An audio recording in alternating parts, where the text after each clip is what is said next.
अस्सलामुअलैकुम, welcome to my kitchen. आज हम बनाएंगे गुजरात के फेमस डाकोर के गोटे। ये गोटे बनाने का तरीका थोड़ा सा अलग है और ये बहुत ही टेस्टी गोटे बनके तैयार होते हैं। गुजरात के बहुत सारे शहरों में डाकोर के गोटे का प्रीमिक्स भी मिलता है, तो हम ये प्रीमिक्स घर के ही इंग्रेडिएंट से बहुत ही आसानी से बना सकते हैं और इंस्टेंट आप इसे बना करके खा भी सकते हैं। तो चलिए बनाना शुरू करते हैं। तो सबसे पहले हम 1 कप चना दाल ले लेंगे और वज़न में ये 225 ग्राम चने की दाल है। तो ये चना दाल को हम एक कढ़ाई में ले लेंगे। अब ये चना दाल को हमें स्लो फ्लेम पे रोस्ट करना है। दाल में से थोड़ी खुशबू आए और इसका थोड़ा कलर चेंज हो जाए, वहाँ तक हम इसे रोस्ट कर लेंगे। और दाल हमारी जलनी नहीं चाहिए, वो बात का हमें ध्यान रखना है, नहीं तो गोटे का टेस्ट अच्छा नहीं आएगा। तो देखिए दाल का कलर थोड़ा चेंज हो गया है और इसमें से स्मेल भी आ रही है। तो अब हम गैस की फ्लेम को बंद करेंगे और ये दाल को एक प्लेट में निकाल के ठंडा कर लेंगे। अब ये डाकोर के गोटे का एक यूनिक और स्पेशल टेस्ट होता है, तो इसके लिए हम एक मसाला बनाएंगे। तो यहाँ पे हम मेजरिंग स्पून का यूज़ करेंगे ताकि टेस्ट बैलेंस हो। तो यहाँ पे 2 टेबलस्पून भर के हमें सूखा धनिया ले लेना है, 2 टेबलस्पून भर के हमें तिल ले लेने हैं, 1 टेबलस्पून भर के हमें सौंफ ले लेनी है और 1 टेबलस्पून भर के हमें ज़ीरा ले लेना है। अब ये टीस्पून का माप है, तो 1 टीस्पून भर के हमें काली मिर्च ले लेनी है, साथ में ही 3 लौंग और दालचीनी के 2 टुकड़े ले लेंगे। आधा ही हम इसमें बादिया डालेंगे और फिर हम ये कढ़ाई को गैस पे रख देंगे। अब एकदम स्लो फ्लेम पे हमें ये मसाले को रोस्ट कर लेना है। तो ये खड़े मसाले में से थोड़ी स्मेल आ जाए, वहाँ तक हम इसे रोस्ट कर लेंगे।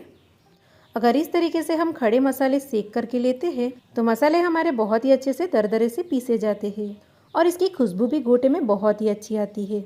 और डाकोर के गोटे ये स्पेशल मसाले से ही बहुत ही फेमस है। तो ये मसालों को मैंने 2 मिनट तक स्लो फ्लेम पे अच्छे से रोस्ट कर लिया है और इसमें से बहुत ही अच्छी स्मेल भी आ रही है। तो अब हम गैस की फ्लेम को बंद करेंगे। अब ये मसालों को एक बाउल में निकाल के हम ठंडा कर लेंगे। तो देखिए चने की दाल और हमारे मसाले यहाँ पे ठंडे हो गए हैं। तो पहले हम चने की दाल को मिक्सी जार में लेके क्रश करेंगे और दाल कुरकुरी रहे ऐसे हमें इसे क्रश करना है। दाल का हमें एकदम से पाउडर नहीं बना देना है। चलिए देख लेते हैं। तो देखिए दाल को हमने रोस्ट करके लिया था, इसलिए बहुत ही अच्छे से क्रश हुई है। और देखिए जैसे सूजी होती है इस तरीके से हमें इसे क्रश करना है। तो इसे हम एक बाउल में निकाल लेंगे। तो आधी दाल हमने पीस ली है। अब ये दूसरी बची हुई दाल को भी हम मिक्सी जार में डाल के क्रश कर लेंगे। तो इस तरीके से 2 बैच में हम दाल को क्रश करेंगे तो दाल बहुत ही अच्छे से क्रश होगी। तो इस तरीके से मैंने सारी दाल को क्रश कर लिया है। अब हमने जो खड़े मसाले रोस्ट किए थे उसे भी हम दरदरा सा पीस लेंगे। तो देखिए मिक्सी को ऑन ऑफ करके इसे मैंने मोटा मोटा ही दरदरा सा पीस लिया है। तो देखिए इस तरीके से ये दरदरा सा क्रश होगा तो गोटे में इसका टेस्ट बहुत ही अच्छा आएगा। और जब हम ये गोटे खाएंगे तब ये मसाला मुंह में आएगा, तब गोटे खाने में बहुत ही टेस्टी लगेंगे। तो ये सारा मसाला हम चने की दाल में डाल देंगे। आपको मसाला अभी ज़्यादा लग रहा होगा, पर डाकोर के गोटे ऐसे ही तीखे और स्पाइसी होते हैं, इसलिए हमने 1 कप चने की दाल के सामने परफेक्ट मेजरमेंट मसालों का लिया है। तो इसलिए सारा मसाला हमने इसमें डाल दिया है। अब हम इसमें टेस्ट के मुताबिक नमक डालेंगे, 1 चम्मच लाल मिर्च पाउडर डालेंगे और आधी चम्मच हल्दी डालेंगे। इस गोटे में हींग का टेस्ट बहुत ही अच्छा आता है, इसलिए हम इसमें 1/4 चम्मच जितनी हींग डालेंगे। साथ में ही 2 चम्मच जितनी चीनी डालेंगे और 2-3 चुटकी भर ही हम इसमें गरम मसाला डालेंगे। तो चलिए सारे मसालों को हम अच्छे से मिक्स कर लेंगे। तो देखिए चने के आटे में हमने सारे ड्राई मसाले डाल दिए हैं। तो इसे हम अच्छे से मिक्स करेंगे तो डाकोर के गोटे का स्पेशल प्रीमिक्स बनके तैयार हो जाएगा। और ये प्रीमिक्स को हम 1 साल के लिए फ्रीज में स्टोर करके भी रख सकते हैं। अगर आपको ये प्रीमिक्स ज़्यादा बनाना है तो ये सारे इंग्रेडिएंट्स को आपको डबल कर देना है। तो डाकोर के गोटे का स्पेशल प्रीमिक्स हमारा बनके तैयार हो गया है और ये प्रीमिक्स में से बहुत ही अच्छे गोटे कोई भी टाइम पे आप बना सकते हैं। तो चलिए अब हम गोटे बना लेते हैं। तो ये प्रीमिक्स में अब हम 1 चम्मच जितनी कसूरी मेथी डालेंगे। अगर फ्रेश मेथी की भाजी आपको मिलती हो तो आप वो भी डाल सकते हैं, इससे बहुत ही अच्छा टेस्ट आएगा। अब 1 चम्मच हम इसमें अदरक मिर्ची की पेस्ट डालेंगे और अदरक और मिर्ची को हमें दरदरा सा कूट के लेना है। अब ये डाकोर के गोटे की खास बात ये है कि इसके बैटर को दूध से भिगाया जाता है, यानी कि प्रीमिक्स में आधा दूध और आधा पानी डाल के ये गोटे को मिक्स किया जाता है। तो अभी मैंने 1 कप भर के रूम टेम्परेचर का दूध लिया है। इसमें से मैं आधे हिस्से का दूध इसमें डालूंगी और इसे मिक्स कर लूँगी। तो देखिए आधा आधा करके हम इसमें सारा दूध डाल देंगे और इसे अच्छे से मिक्स कर लेंगे। तो ये पकोड़े गोटे बनाने का बहुत ही अलग तरीका है। आमतौर पे हम सिंपल पकोड़े तो बनाते ही रहते हैं, पर ये डाकोर के गोटे बनाने का बहुत ही अलग तरीका है और दूध से इसका बैटर बनाया जाता है।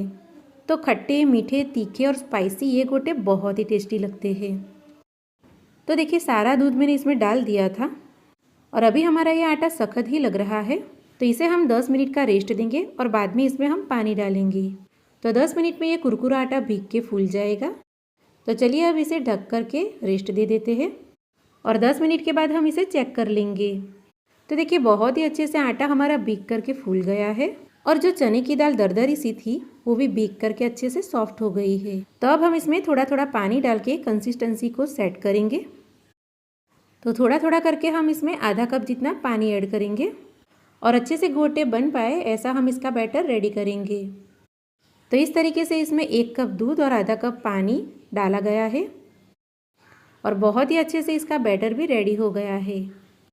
अब हम मुट्ठी भर कटा हुआ हरा धनिया इसमें डाल देंगे और फिर हम इसमें बेकिंग सोडा डालेंगे। तो ये गोटे में बेकिंग सोडा बहुत ही कम डाला जाता है। यहाँ मैंने 3 चुटकी भर ही बेकिंग सोडा लिया है।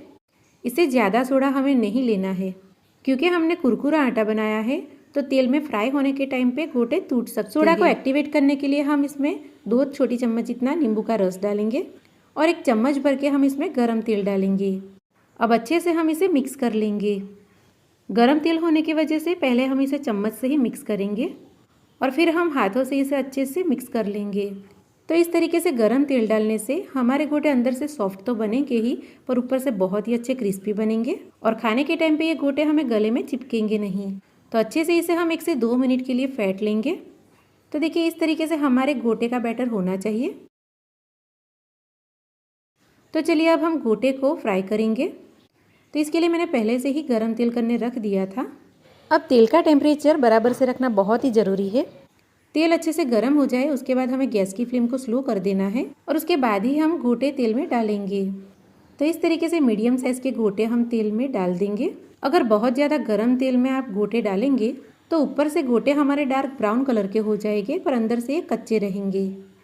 तो कढ़ाई में जितने गोटे आ रहते हैं उतने हम बना लेंगे और गोटे डाले बाद हमें तुरंत ही इसे हिलाना नहीं है, नहीं तो गोटे टूट जाएंगे। इसलिए हम ऐसे ही थोड़ी देर गोटे को फ्राई होने देंगे और इसमें से ये थोड़े बबल्स कम हो जाए उसके बाद हम गोटे को घुमा लेंगे। तो देखिए आप देख सकते हैं कि इसमें से बबल कम हो गए हैं और गोटे भी हमारे अच्छे से फ्राई हो रहे हैं। तो इसे हम ऊपर नीचे करते हुए हल्के हाथों से हिला लेंगे और इसे और 2 से 3 मिनट के लिए फ्राई कर लेंगे ताकि अंदर से कच्चे ना रहे। तो देखिए बहुत ही अच्छे से गोटे हमारे फ्राई हो गए हैं और आप इसका कलर भी देख सकते हैं। तो डाकोर के गोटे का सेम यही टेक्सचर और कलर होता है। ये गोटे को ऐसा ब्राउन हम फ्राई करते हैं तो बहुत ही टेस्टी लगते हैं। तो चलिए गोटे को अब हम निकाल लेते हैं। तो बहुत ही अच्छे हमारे गोटे यहाँ पे फ्राई होके तैयार हो गए हैं और देखते ही खाने का दिल हो जाए ऐसे हमारे गोटे बने हैं। तो सारे गोटे हम निकाल लेंगे और इसी तरीके से दूसरे गोटे भी फ्राई कर लेंगे। तो चलिए गर्मा गर्म गोटे को हम सर्व कर लेते हैं। गोटे के साथ हरी मिर्ची को भी फ्राई करके इसके साथ सर्व करेंगे क्योंकि ऐसी फ्राई मिर्च के साथ गोटे बहुत ही टेस्टी लगते हैं। तो कुछ अलग और टेस्टी गोटे आपको खाने हो तो एक बार इस तरीके से आप ज़रूर से बनाइएगा, ये आपको बहुत ही पसंद आएगा। एक गोटा तोड़ के अंदर का टेक्सचर भी आपको मैं दिखाती हूँ। आप देख सकते हैं अंदर से भी बहुत ही अच्छे गोटे लग रहे हैं। तो आज की मेरी रेसिपी आपको अच्छी लगी हो, पसंद आई हो तो मेरी चैनल को ज़रूर से सब्सक्राइब कर लेना। तो चलिए मिलेंगे एक नई रेसिपी के साथ, तब तक के लिए अल्लाह हाफिज़, हैप्पी कुकिंग।